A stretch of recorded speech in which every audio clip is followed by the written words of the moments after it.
Societies are always in the process of societal transformation, both economic and social. And the nature of those transformations is not always easy. And that's why cities have to be viewed as living organisms, constantly reinventing themselves in response to the changes in the economy, in our society. Medellin is an example par excellence of this kind of reinvention. A few years ago, I spent a considerable amount of time in Manchester, England. And that's another example of a city that had reinvented itself. 150 years ago, it was a textile center of the world. But then the production of textiles moved elsewhere, and it risked becoming an empty city. But they reinvented themselves to be a cultural and music center, and it's now a university center, and now it's a thriving city. But this doesn't always happen this way. I come from a city, Gary, Indiana, on the southern shore of Lake Michigan. The history of that city reflects the history of industrialization and deindustrialization in the United States. It was founded in 1906 as the largest integrated steel mill in the world. It grew with a lot of pollution. We used to wake up and think of ourselves experiencing the Aurora Borealis because the sky was all filled with red. It was very pretty, but I don't know what my lungs look like as a result. But with the decline of the steel industry in the United States, and particularly the decline in employment, Gary has become a wasteland. Detroit is another city that has not reinvented itself. And these are cities which have failed, and failed partly because I think government didn't do what it needs to do to help that kind of restructuring. Markets don't do this kind of societal restructuring, economic restructuring on their own. There is a critical role for government to play.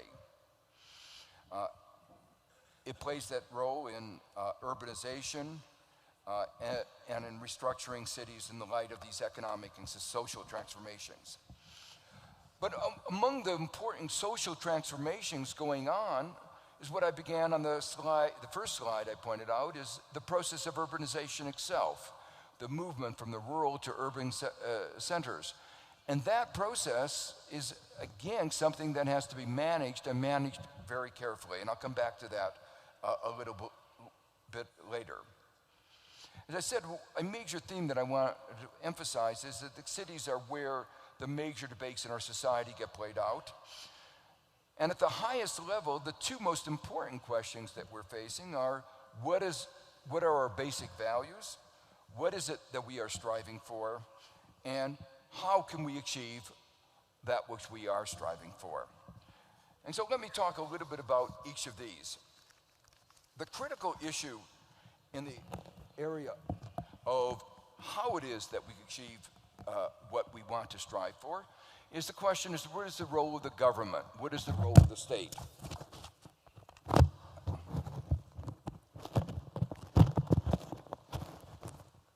Maybe, does this microphone work? No. Okay, so I'll just use this one. Okay. So the important points I want to emphasize, if I can get this on.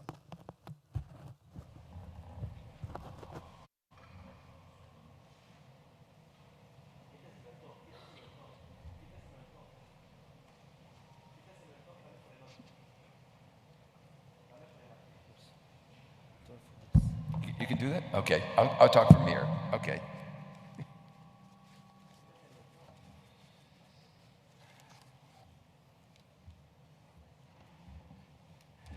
Okay, the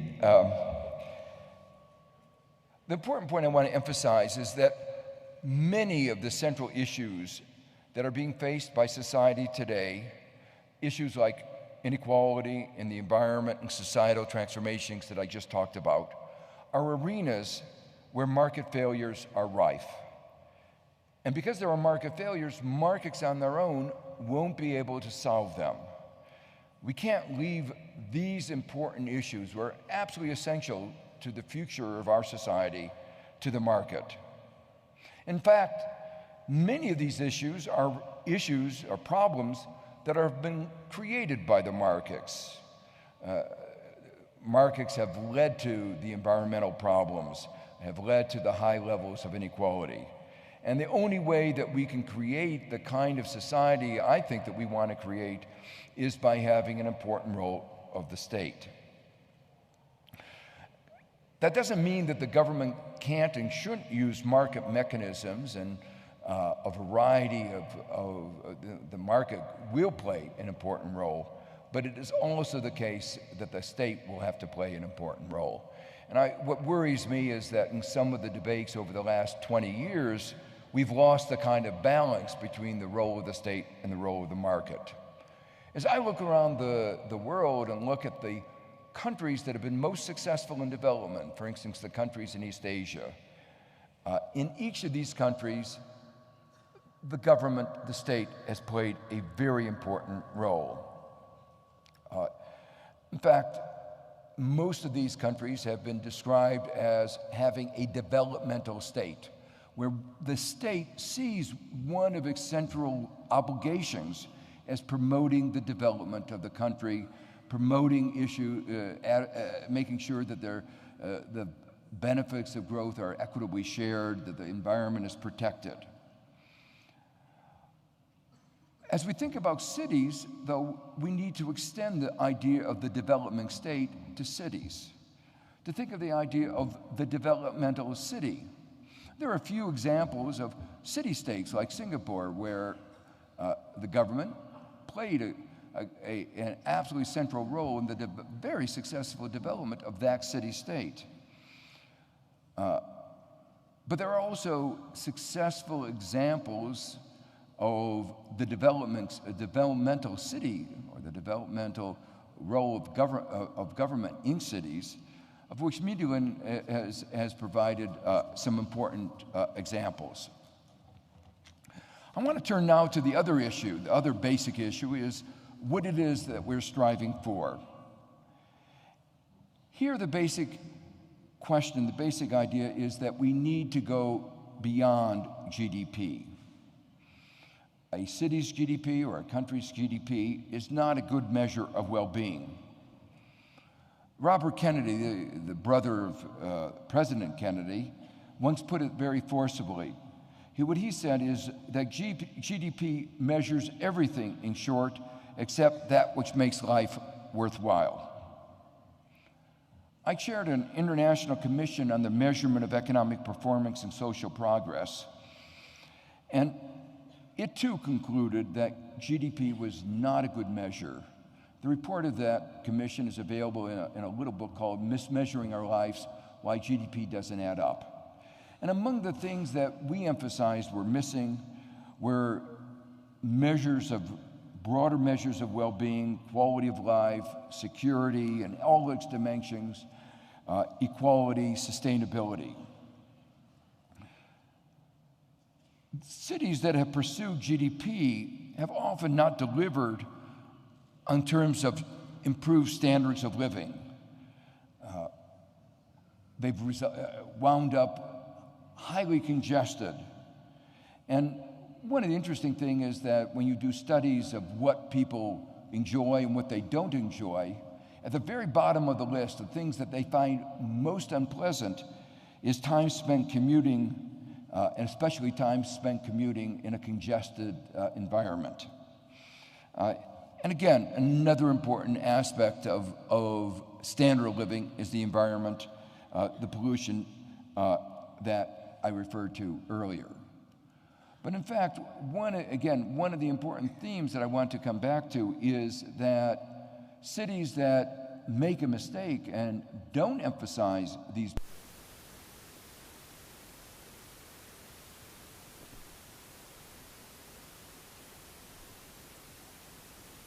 even in the more narrow sense, because time spent tied up in traffic is time that could be spent more productively.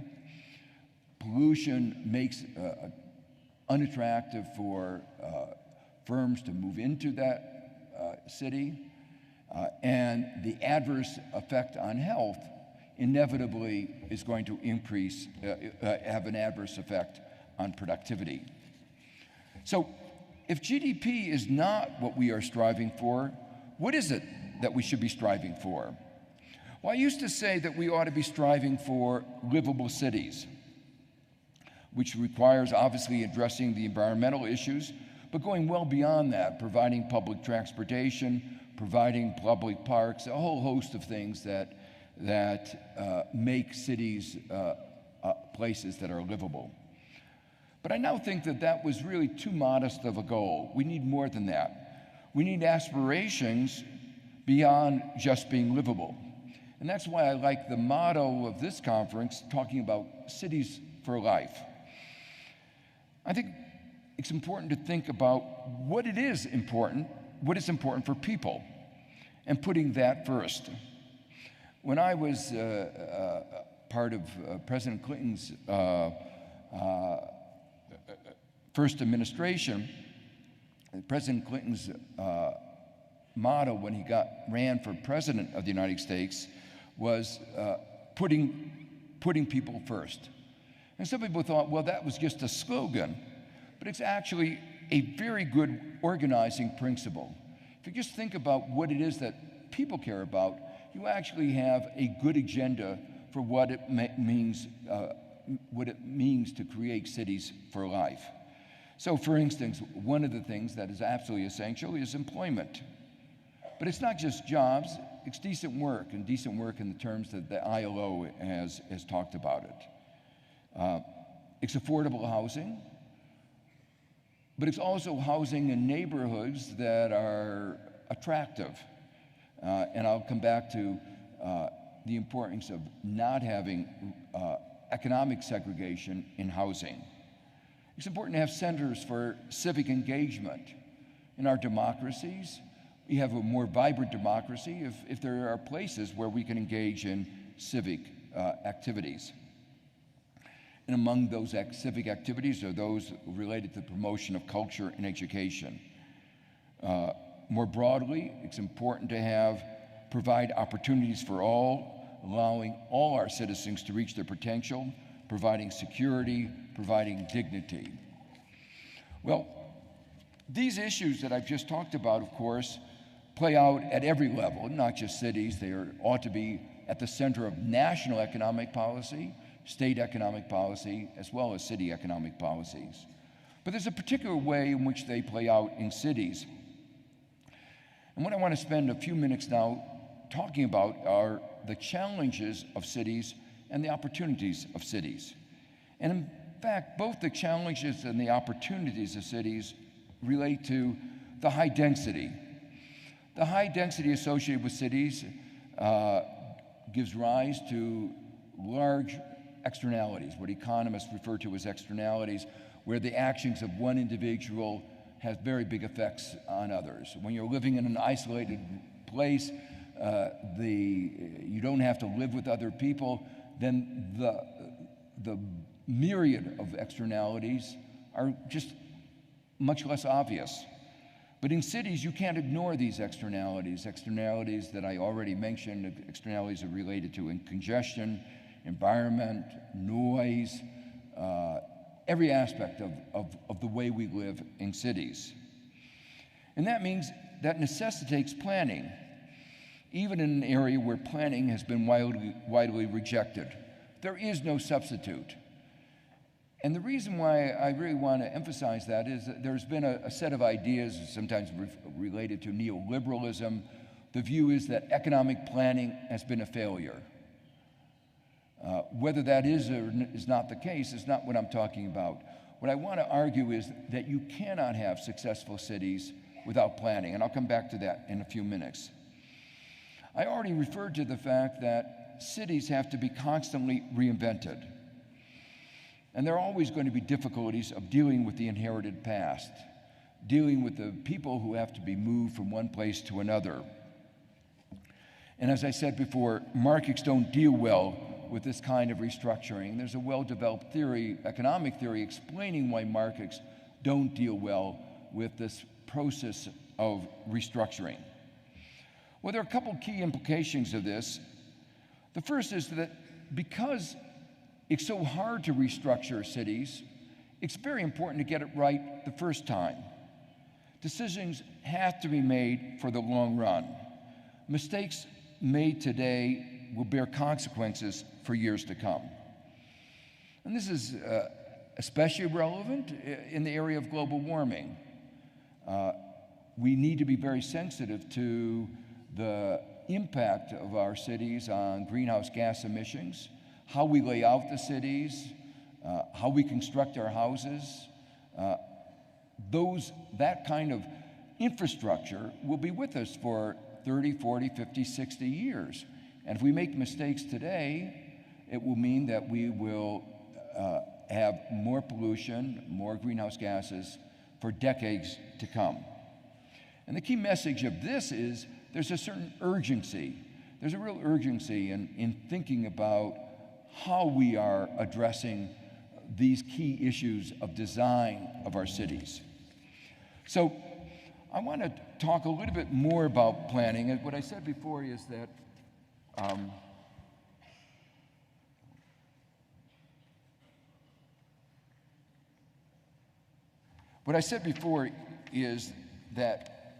it is absolutely essential that we have planning for our cities to take account of the externalities, the spillovers, the interactions, that you cannot, you're organizing space, and planning space is very different from the kind of economic planning that was so criticized in the past. But it is the poor that bear the brunt of poorly managed cities, of poorly planned cities. So anybody who's concerned about inequality has to be focused on planning. It is the poor who suffer, for instance, from lack of public transportation, the lack of public parks, the lack of public housing. The rich can afford their own transportation, they can afford their own parks, they can afford their own housing. But that's not true of the poor. In fact, these issues become all the more important when we look at the cities where there's greater inequality. More unequal cities tend to be afflicted with more economic segregation. They tend to provide less opportunity. They tend to have less good public transportation systems. And there's a vicious circle that the absence of good public transportation means, in environments where there's economic segregation, means that the poor can't get access to jobs, and that traps them even more into poverty. The poor also suffer from exposure to environmental risks. They bear the brunt of the poor environment. Globally, this is true in terms of in global warming. It's the countries in the tropics that will suffer the most. But nationally, it's true in exposure to a whole variety of environmental hazards. The United States did a little experiment, unintentional in this respect, a very small one, but it was very telling. On our toll roads, rather than having toll collectors, we had something called Easy Pass, and that meant the cars didn't have to line up to pay the toll. The process of lining up to pay the toll led to an increase in carbon monoxide and other gases, the emissions from the cars, in the neighborhood. And a lot of the neighborhoods that were surrounding these were particularly neighborhoods where poor people lived. So this was a natural experiment. We could look, for instance, at a question, what happened to the birth weight of children born in the neighborhood of the toll plaza? And the striking thing was the birth weight of the children in the neighborhood of the toll plazas went up as soon as we implemented these easy passes and the level of pollution went down. And that's important because birth weight is related statistically significantly to lifetime income, lifetime health. So this raises the fundamental issues in many of our cities that there is a real problem of environmental justice. That it is the poor who bear, as I said, the brunt of poorly managed cities. Well, I've talked about some of the challenge of cities. I want to spend a minute talking about the opportunity of cities. The density of cities that I talked about before provides the greatest challenge, how to manage people that are densely, closely living in close quarters with each other.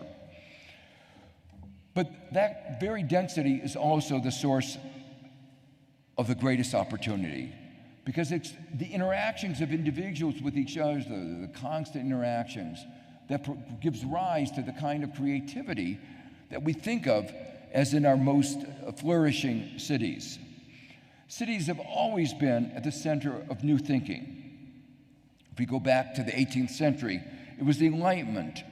It was in cities like Edinburgh, where cities with an educated population that created the Enlightenment, which led to the transformation of the world.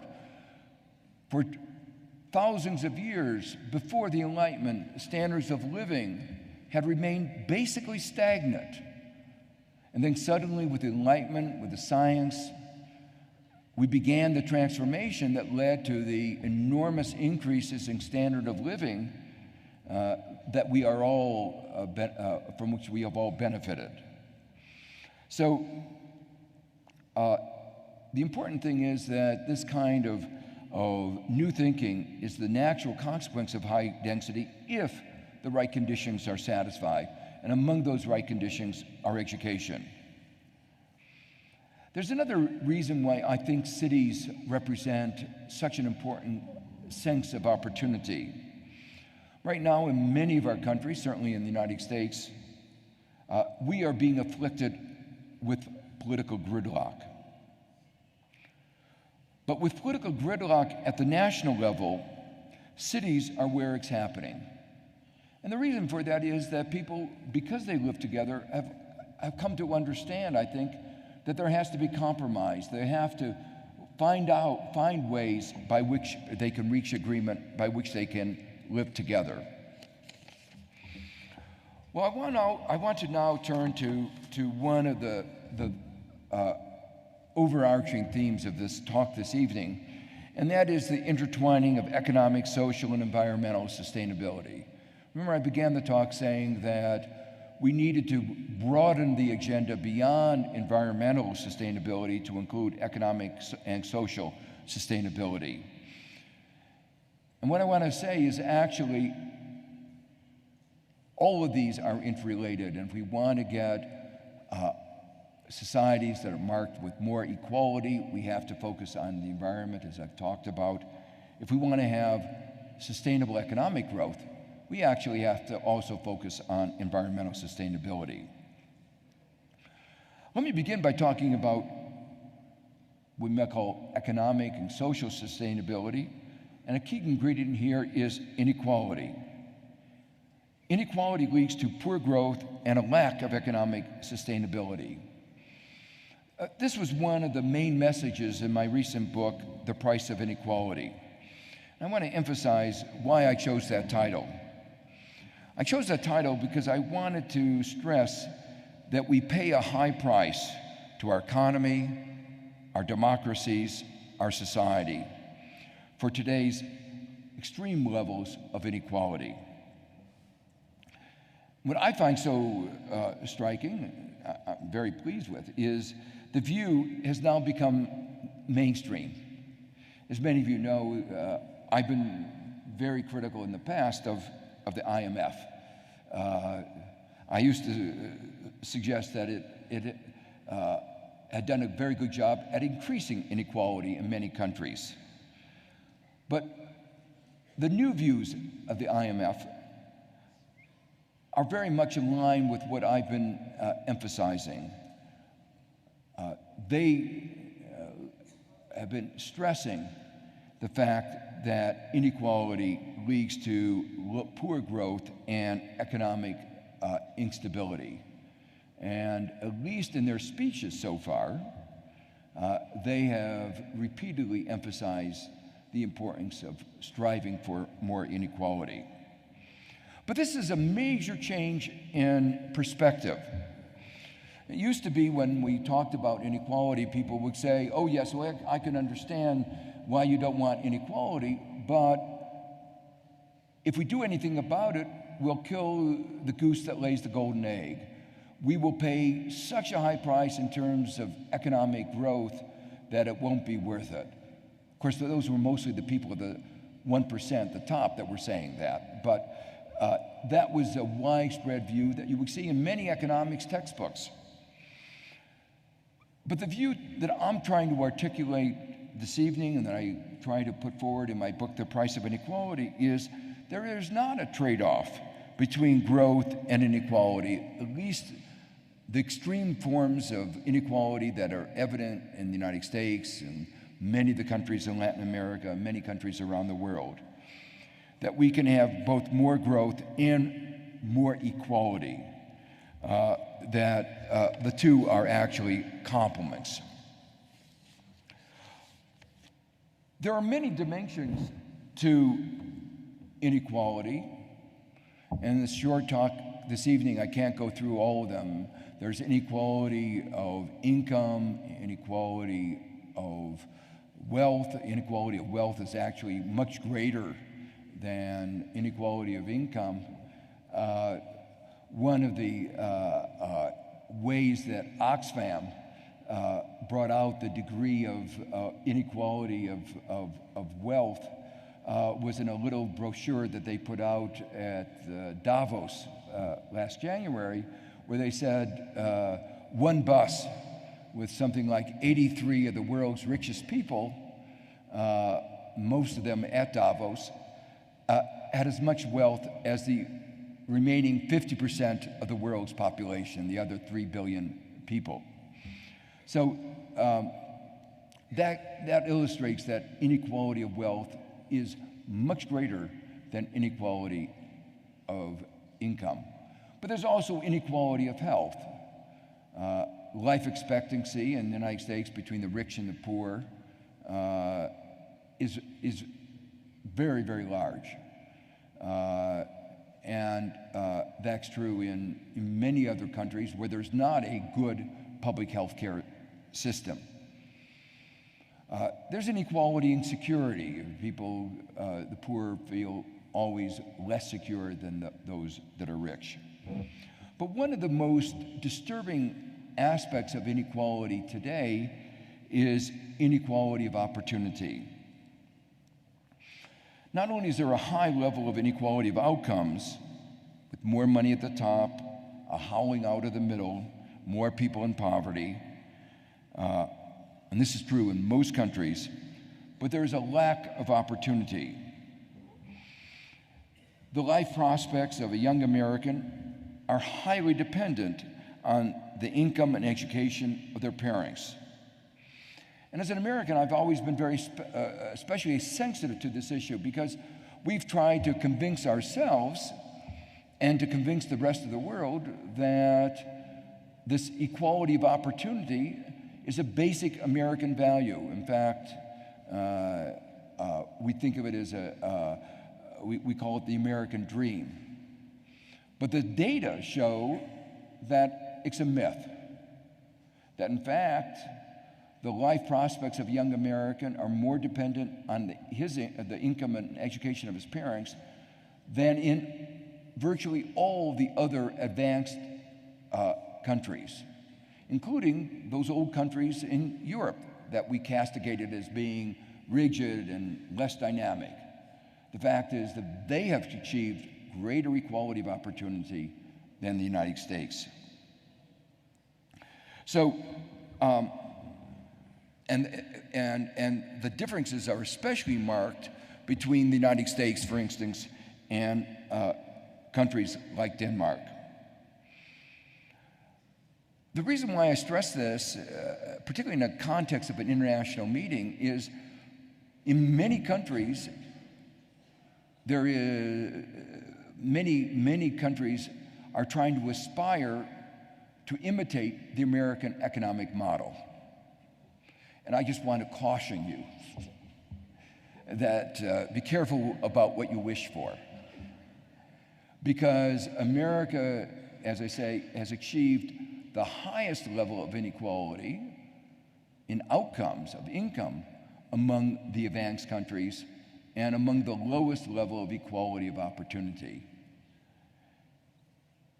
And things have gotten much worse since the recession. And just one number, in case some of you don't know this, that since the recession, that officially was over in 2009, 95% of the gains since 2009 have gone to the top 1%.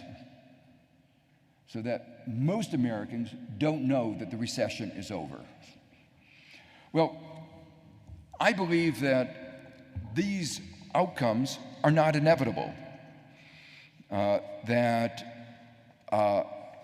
we can reclaim the American dream, but it will require a change in policy.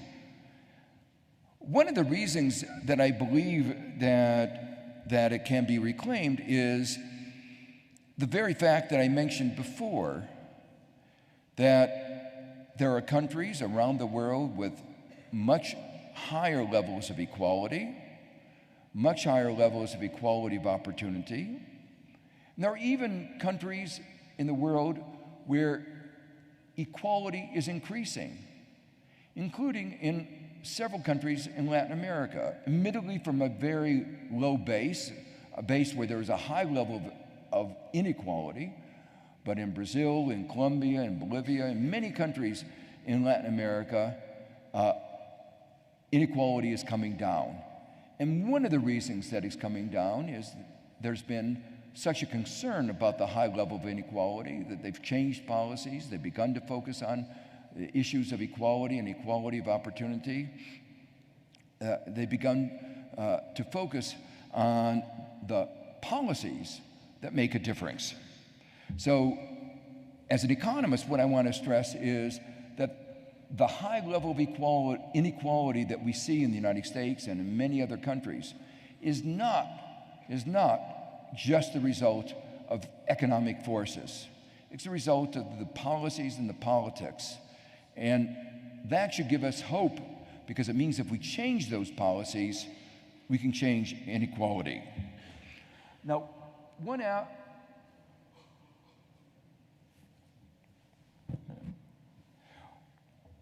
aspect, though, that makes me worried is that the countries and places with more equality tend to have more equality of opportunity, and vice versa. Places with more inequality tend to have more inequality of opportunity.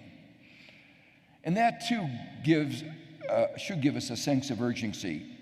It's imperative to act quickly to reduce the inequality, because if we don't do something about the equality of opportunity today and reduce inequality today, it's likely that we will get more inequality in the future. As an American, it worries me because the significant increase in inequality in the United States, and it has increased significantly in the 35 years, it portends ill for our future. There's likely to be, in the future, significant diminution in equality of opportunity. And one aspect that I want to emphasize, something that many cities are beginning to do something about, New York City is beginning to do something about, is the particular problem of childhood poverty. Even in rich countries, a large fraction of the children grow up in poverty. One of the reasons for this is the large disparities in birth rates. So, for instance, in the United States, almost a quarter of all children are growing up today in poverty.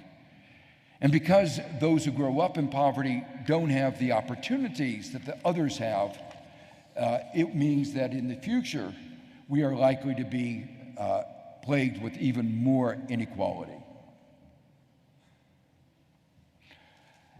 But again, let me come back to a sense of hope.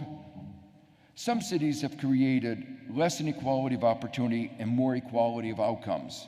And that's even true in the United States, which is a country which has been marked by a high level of inequality.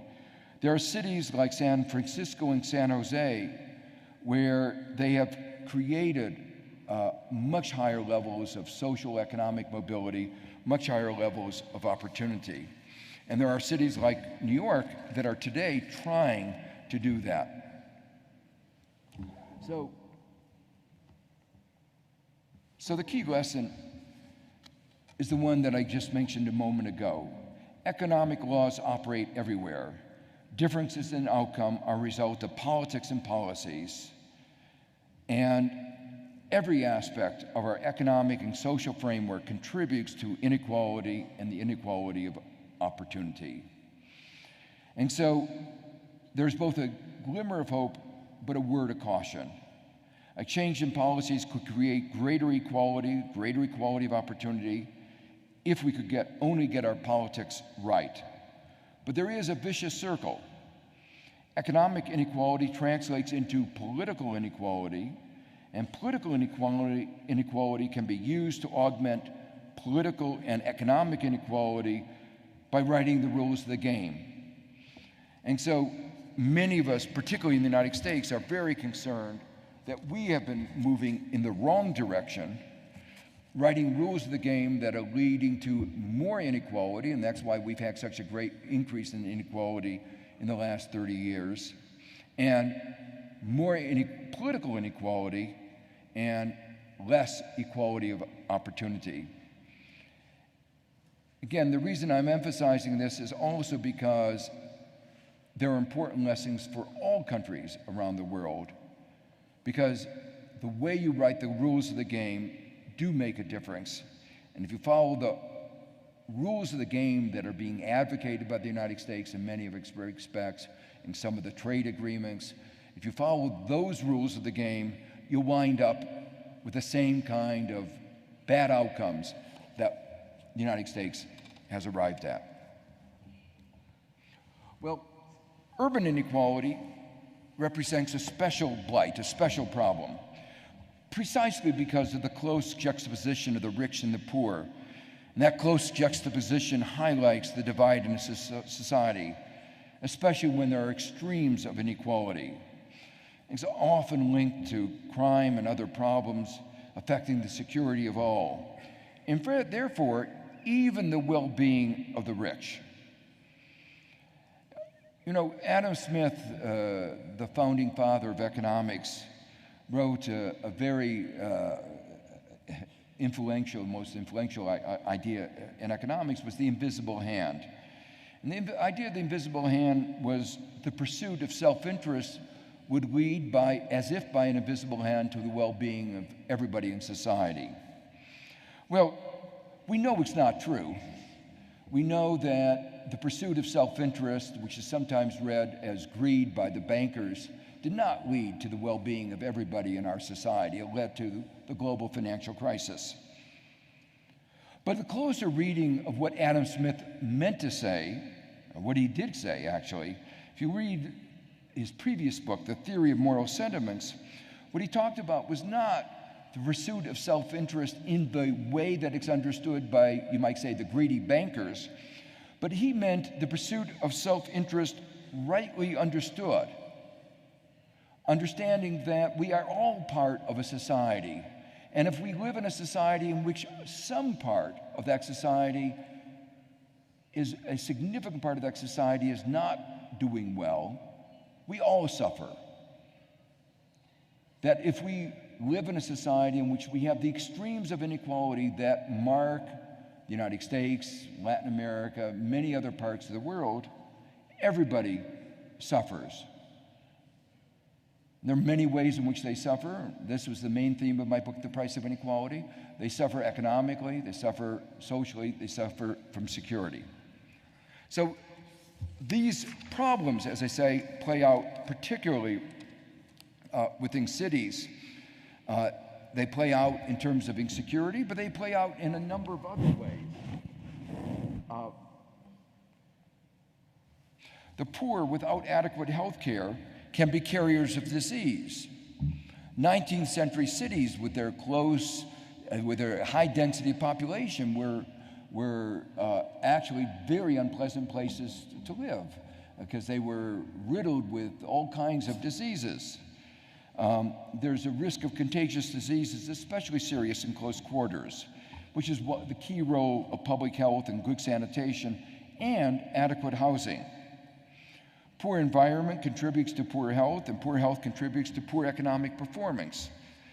One of the consequences of the high level of urban population that I've referred to several times is that it imposes high costs in our society that will be felt for years to come.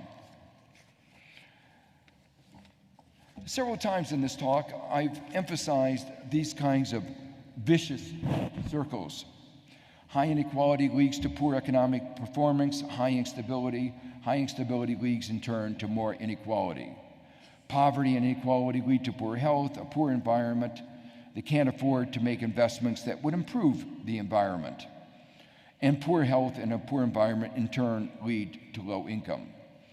And that's why social, environmental, and economic sustainability have to be dealt with simultaneously.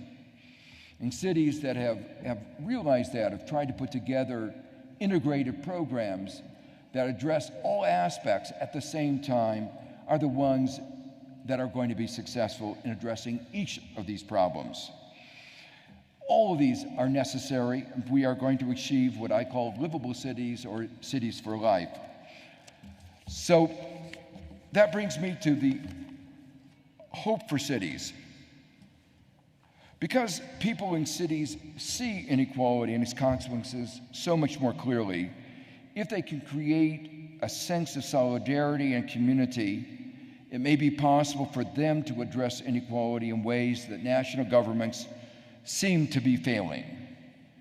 Even though there are very strong limits to local redistribution. I don't want to let the national governments off the hook. They really ought to be playing a very central role. But unfortunately, in many countries, they haven't been doing what they should be doing. And in my view, if that's the case, cities have to get on with it, do what they can do. And this is a broad issue that I've been asked a number of times. Addressing inequality is not going to happen overnight. It's a long-run agenda. But what's so exciting, what can be happening in cities, is that you can begin now to address some of the worst manifestations of it. So you may not be able to redress the inequalities of opportunity that existed in the past, the problems that arise because of inequality of education. But you can make sure that the next generation has access to better education, no matter what their income is. You can make sure that people have at least a minimal standard of living and housing, that they have public spaces in which they can thrive. So even in a world in which there is a high level of inequality, cities can do a great deal. There is no magic bullet, no simple recipe for addressing the inequalities and inequities that have been festering for so long. But there are many policies that I believe would make a difference.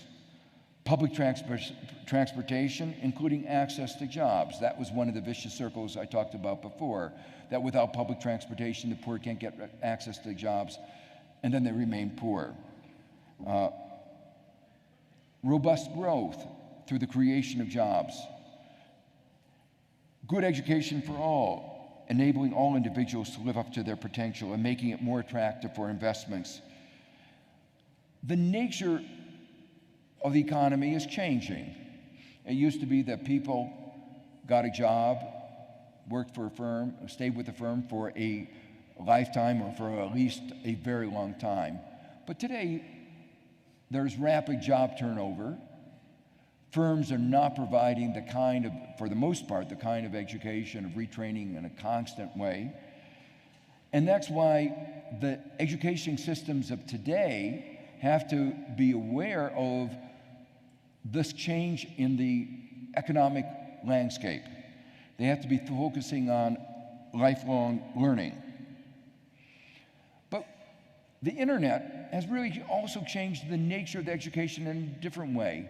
It used to be that education, the education process used to be thought of as filling minds with knowledge for the first 18 years, 20 years, 25 years of their life, and then they would use that knowledge the rest of the time. Now, what we have to do is teach people how to get access to knowledge, because the body of knowledge is available in the internet and a variety of other forms. So they can get access to knowledge. If they can process that knowledge, if they can understand that knowledge, then they don't have to store as much in that brain. But that means that there's another part of the strategy for creating cities for life, livable cities, and make sure that there are living libraries where all people, including the poor, can get access to this huge body of knowledge that the internet has made available. So other elements of the agenda include things that many of you are engaged in, affordable housing without economic segregation. And this economic segregation, studies in the United States, for instance, have shown that there has been an increase in economic segregation over the last 30 years, that the rich live more with the rich and the poor live more with the poor. And this increase in economic segregation is one of the major contributors to inequality and inequality of opportunity. And going back to one of the themes, one of the reasons you have to have planning, spatial planning of cities, is that one has to think about how you can avoid this kind of economic segregation. You have to have healthy cities with access to medicine, access to good food. One of the things, again, in the United States, we've been very concerned about is what we call food deserts, large places across the country where one can't get access to fresh fruit and fresh food.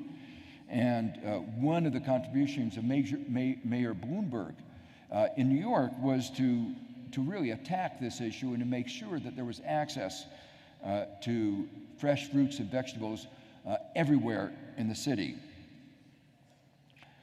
Social protection is important because one of the dimensions that's really important for standards of living is security. But also, with increased security, people can devote more of their attention to other things to increase their productivity. When the focus of an individual is survival, security, getting by, there is no room for creativity, for long-run thinking. And recent research has actually documented this kind of idea, which seems so intuitive. So by providing more social protection, you actually can increase the productivity of the population of the city.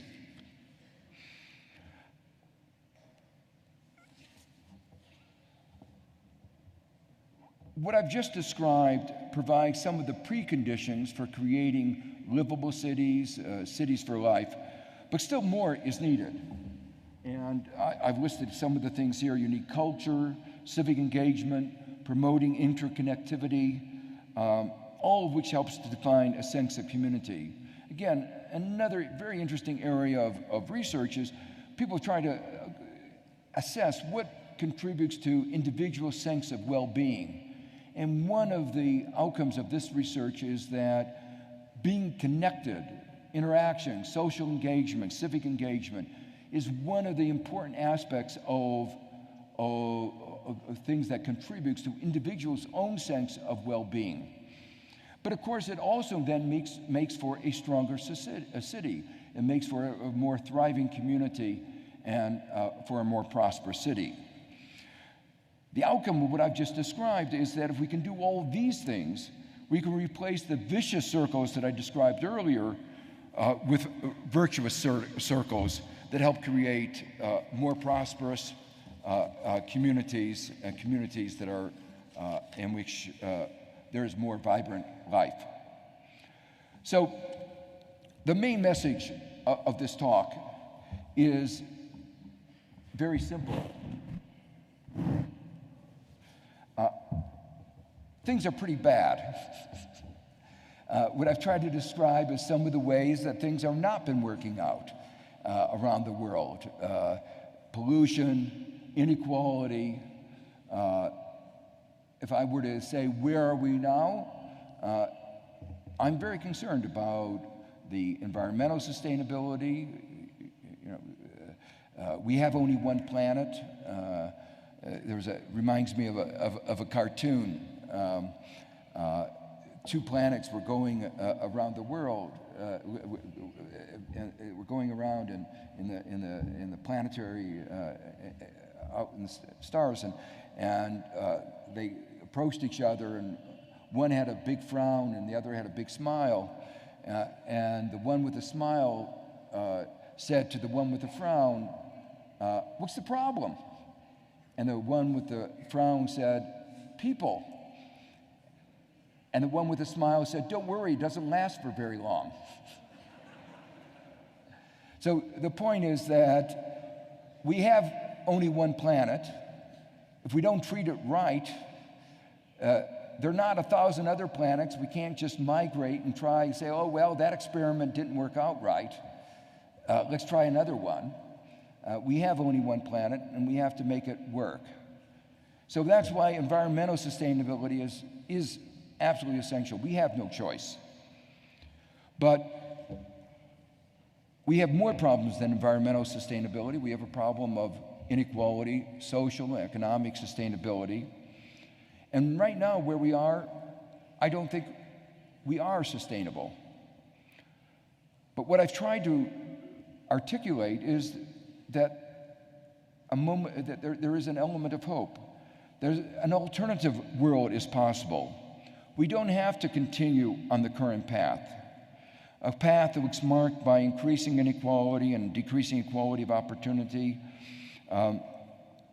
Some countries, some cities have shown that these are not, where we're going is not a result of inevitable economic forces, that there is an alternative world. An alternative world is possible where we can simultaneously achieve economic, social, environmental sustainability. Laying out what this entails is central to the post-MDG agenda, and I hope this conference can play an important role in setting that agenda in the direction of this alternative world. Thank you.